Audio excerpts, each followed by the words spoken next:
Sa pangapong malakas na palakpak para sa ating Panginoon. Yung mas malakas po para sa ating Panginoon. Hallelujah. Ngayong hapon po ay darako tayo sa salita ng ating Panginoon.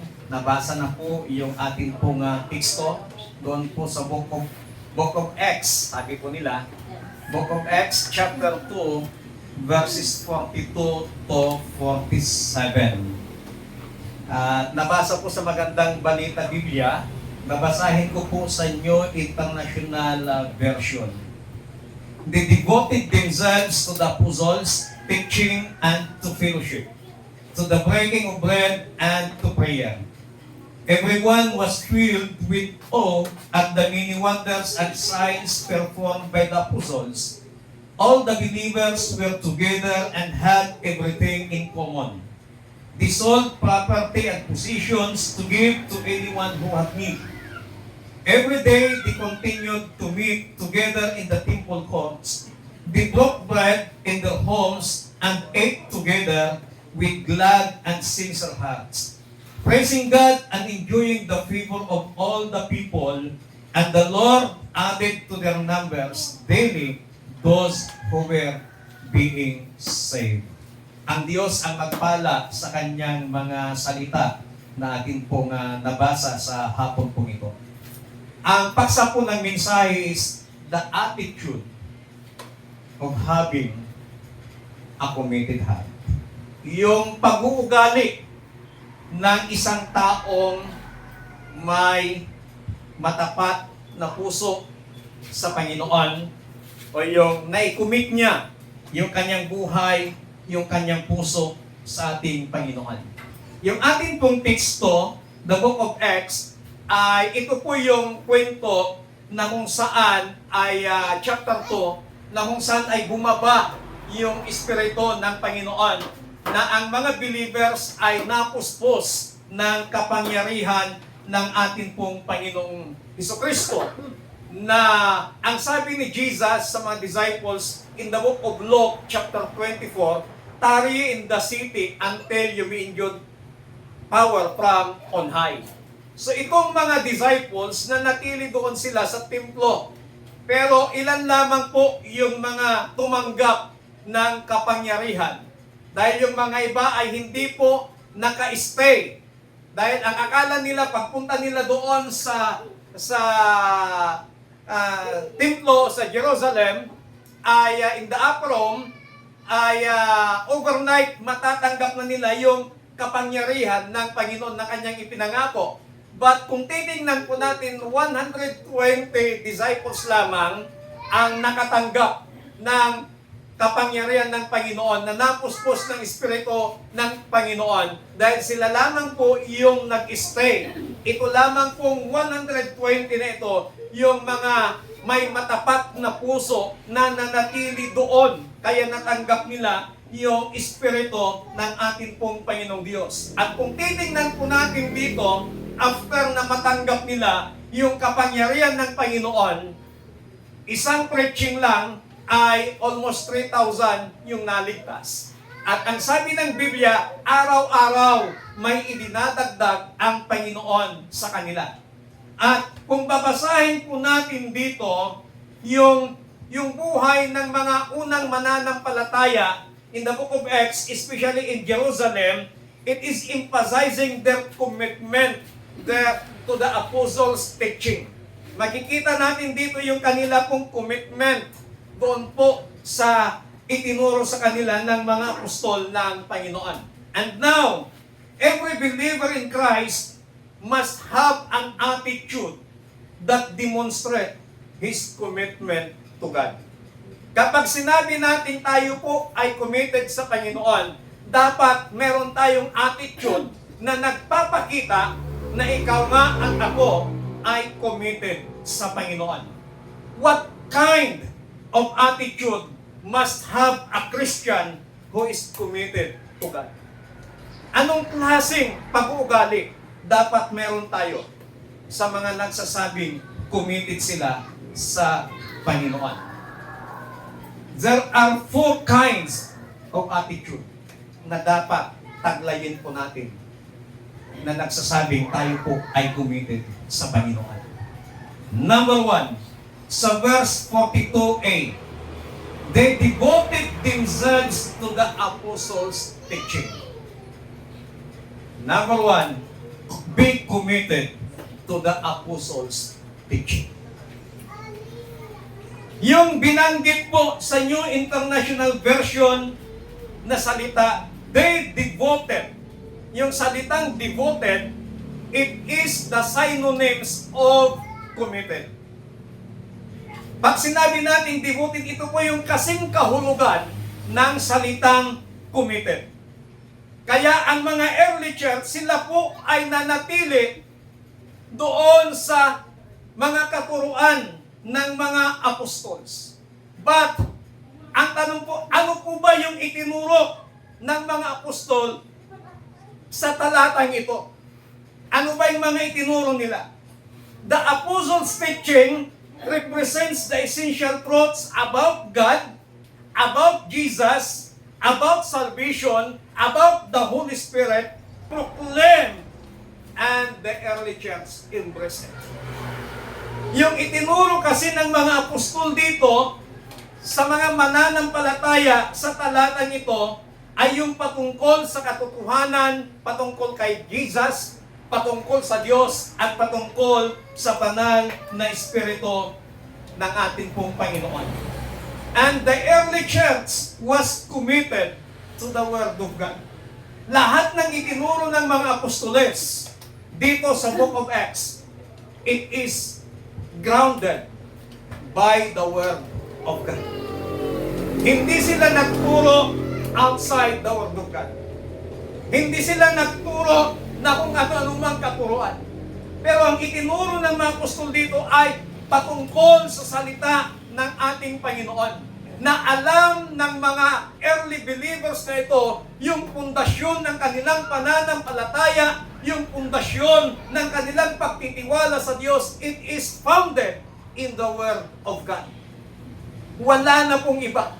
Kaya nga, ang sabi ng isa sa mga apostoles ng ating Panginoon, na kung may pupunta sa inyo na may dalang ibang katuruan maliban sa itinuro namin, sabi ng isang apostol, huwag ninyong tatanggapin, tatanggihan ninyo.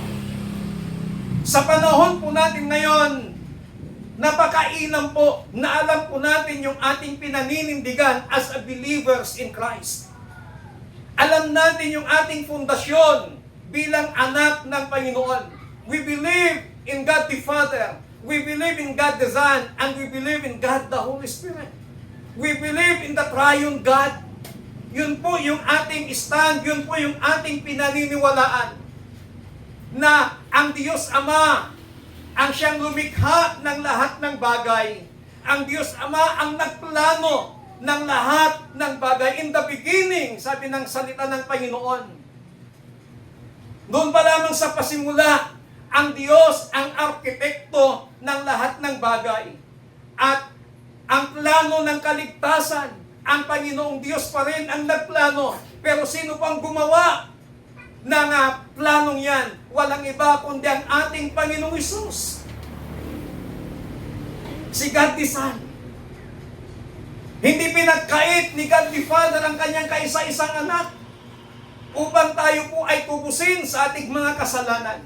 Napako sa krus, namatay, inilibing, at muling nabuhay pagkatapos ng 3 araw.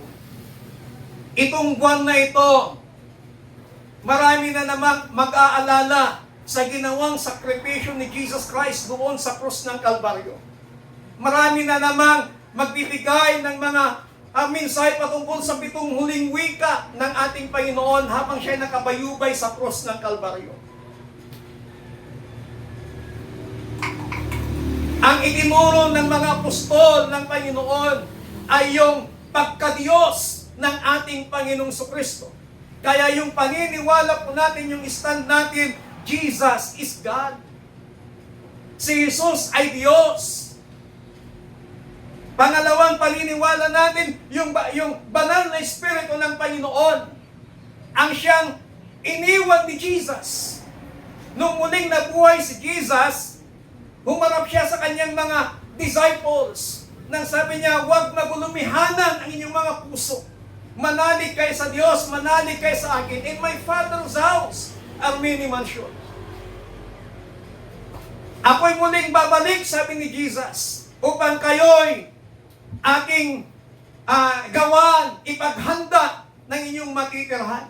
Ang sabi ng mga apostles, saan po kayo pupunta, Panginoon? Alam ni Jesus na malungkot ang kanyang mga disciples, but ang sabi ni Jesus, hindi ko kayo iiwanang nangungulila. Pagdating ko doon, sabi ni Jesus, uutusan ko ang aking banal na Espiritu na siyang gagabay sa inyo, na siyang magpapaalala sa inyo, na siyang magtuturo sa inyo kung ano man yung mga naituro ko sa inyo, kung ano man yung mga narinig natin na mga salita ng Panginoon. Yung banal na Espiritu ang siyang nagpapaalala po sa atin. Kaya yung atin pong stand sa panahon natin ngayon, hindi na po natin kasama si Jesus. Dahil si Jesus ay nasa langit na, nakaupo na siya sa kanang trono ng Diyos Ama. At ang gumagawa na lamang sa ngayon ay ang banal na Espiritu. Kaya dapat lamang na wag nating kalilimutan ang banal na Espiritu. Dapat lamang lagi nating i-acknowledge, lagi nating i-welcome ang Holy Spirit kasi siya ang kasakasama natin ngayon. Siya yung nagtuturo.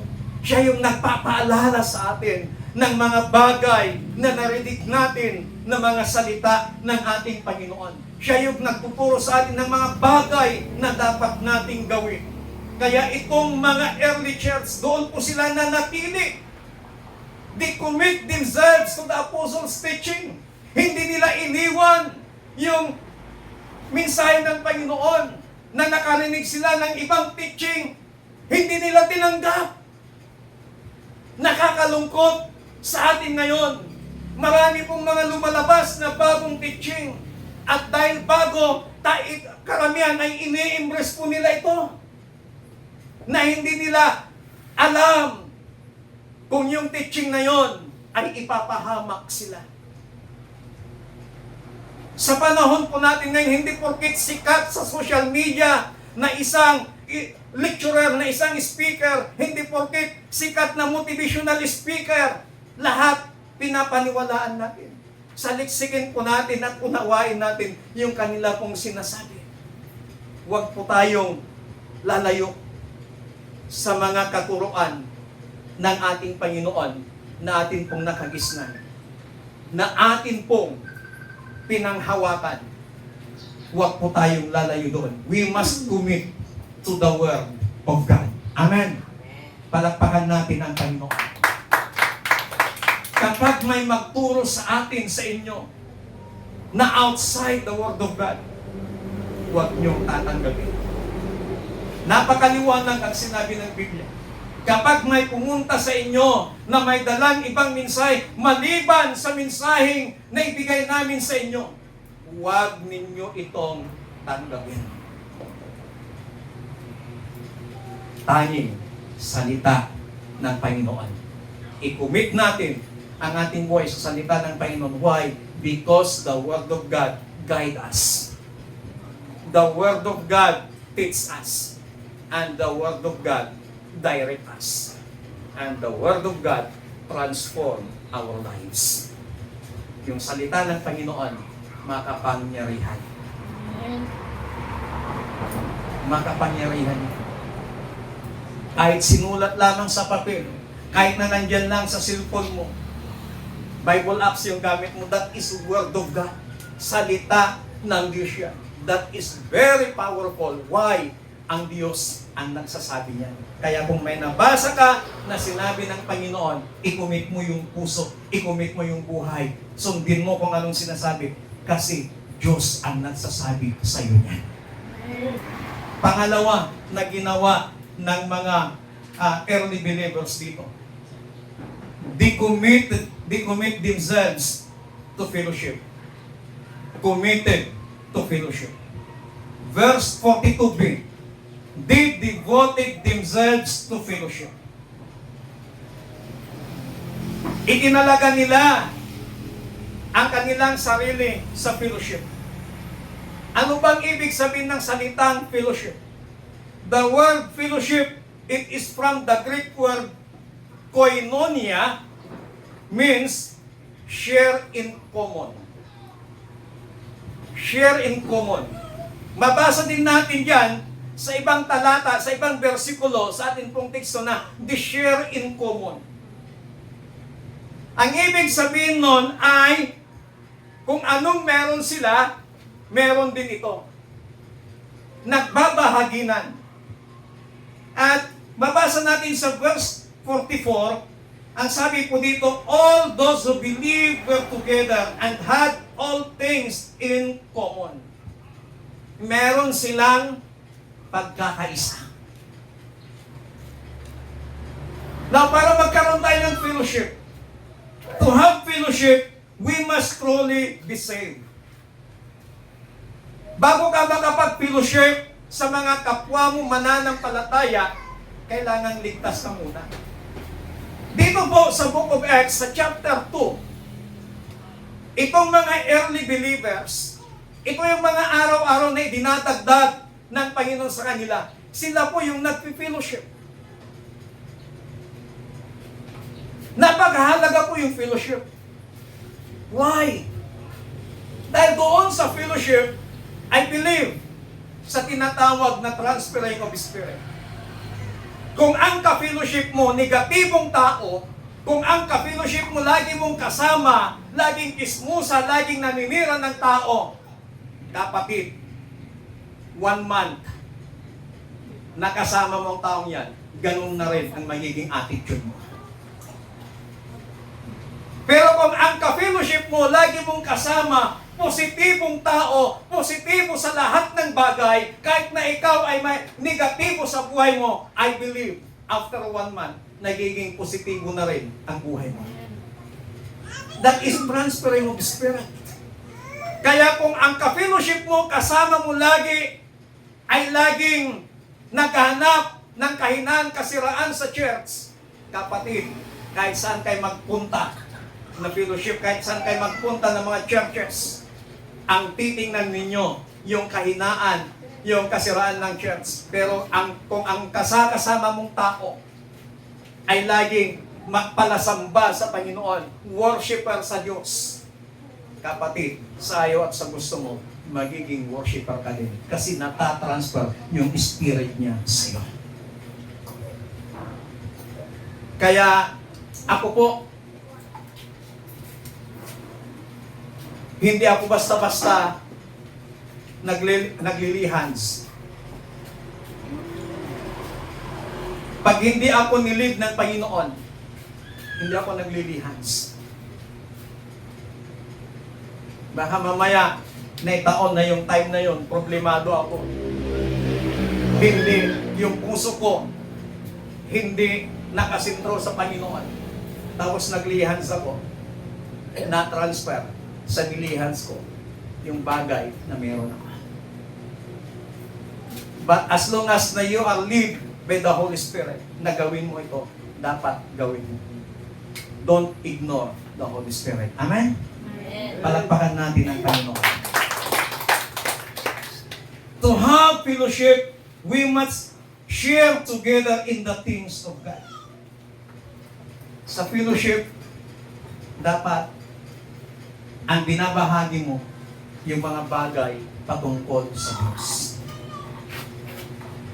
Hindi yung pagdating mo sa church, dahil wala pang tao, nagipagbaritisan ka muna. At yung napag-usapan nyo, buhay ng ibang tao, napiktuhan ko, Lord, yung espiritu mo na nakakonsentrate sa Panginoon. Pati yung taong nilapitan mo na kinausap mo, nawala na sa pupos. Church, gawin po nating maging kasanayan natin ito. Na habang wala pang tao, at ikaw pa lang ang andito, worship team pa lang ang andito, sanayin po natin, tutugtog na kayo, mag-worship na kayo sa Panginoon. Sanayin po natin ito. Worship team, sa anumang gawain ng Panginoon, wag na wag kayong magpapahuli. Dapat kayo yung pinakauna sa loob ng church. Amen. Worship team. They share in common. Kasi ang pinag-usapan natin, commitment attitude ng taong committed sa Panginoon. Kaya dapat tayo po maging committed sa fellowship. Na sa fellowship na yan, tayo po ay magpalakasan. We must share the things about God. Kasi hindi mo alam yung kausap mo, yung kakwentuhan mo, na pag-usapan yung buhay ng ibang tao, meron palang nakarinig na medyo mahina yung pananampalataya. Hindi mo alam, baka matisod siya. Sabi nila, ano naman itong mga ito, pinag-uusapan buhay ng ibang tao, ganito pala sila pag nagkatalikod. So we must share things about God. Spiritual, emotional, and material. Di mo alam, yung kapatid mo, down na spiritual. Tapos makakarinig pa ng mga hindi magandang bagay, mas lalo siyang mag-down. So be aware of it, mga kapatid. Amen? Amen. To have fellowship, we must evangelize. Fellowship ay hindi lamang yung ganitong nakikita-kita.